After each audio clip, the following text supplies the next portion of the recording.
Welcome to time news. Tirupati జిల్లా సులూరుపేటలో గత నెలలో జరిగిన బంగారు నగల దోపిడీ కేసులో అంతర్రాష్ట్ర దొంగను సులూరుపేట పోలీసులు అరెస్టు చేశారు. కచేరీ వీధిలోని వెంకటేశ్వర బంగారు దుకాణంలో బంగారు కొన్నట్లు నటించి బంగారు దుకాణ యజమాని కళ్ళల్లో కారం కొట్టి బంగారు దోచుకెళ్లిన 10 సంవత్సరాల నేర చరిత్ర కలిగిన అంతర్రాష్ట్ర దొంగ వేల్మురుగన్ బాబు అలియాస్ పల్సర్ బాబును పోలీసులు అరెస్టు చేశారు. అతని వద్ద నుండి 14 లక్షల రూపాయల విలువైన 112 గ్రాముల బరువు కలిగిన 12 బంగారు గొలుసులను స్వాధీనం చేసుకున్నారు.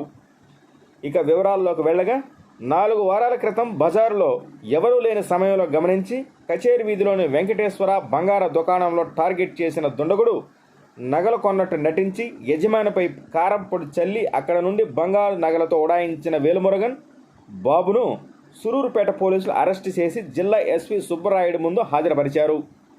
అతని వద్ద నుండి 14 లక్షలు విలువ చేసే 112 గ్రాముల బరువు కలిగిన 12 బంగారు గొలుసులతో పాటు దొంగతనానికి ఉపయోగించిన స్కూటీని సైతం పోలీసులు స్వాధీనం చేసుకున్నారు.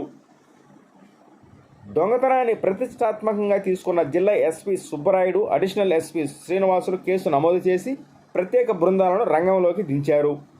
బృందాలుగా ఏర్పడిన పోలీసులు నెల రోజుల గడవకు ముందే సంబంధిత దొంగను అరెస్టు చేసి సులూరుపేట పోలీసులు తమ సత్తాను చాటుకున్నారు. ఈ మేరకు జిల్లా ఎస్పీ సుబ్బరాయుడు వివరాలను వెల్లడించారు. తమిళనాడు ప్రాంతానికి చెందిన వేల్మురుగన్ గత 10 సంవత్సరాలుగా 29 కేసుల్లో ఉన్నాడని, అదే క్రమంలో సులూరుపేటలో దొంగతనానికి పాల్పడినట్లు ఆయన తెలిపారు. ఈ కార్యక్రమంలో Naidupeta DSP Chenchubabu, Sullurpeta inspector M Muralikrishna, inspector Sivakumar Reddy, cyber crime inspector Vinod Kumar, command control inspector Eswar, Sullurpeta Tada ఎస్ఐలు అజయ్ కుమార్, కొండప్ప నాయుడులను జిల్లా ఎస్పీ అభినందించి రివార్డులను ప్రకటించారు. ఇంత పుట్టినాడు ఫోన్ చూడండి కదా సార్, అంతే కదా. ఎత్తనే లేకుండా ఇంకా జనరేట్ చేస్తారు. అది బైక్ కాఫీ కాల్ టైప్ అంతే కదా.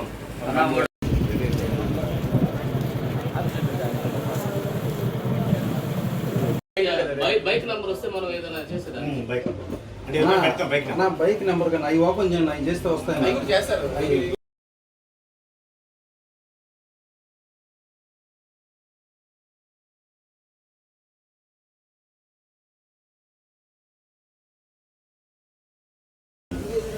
అది మాత్రం కట్టగట్టాలి.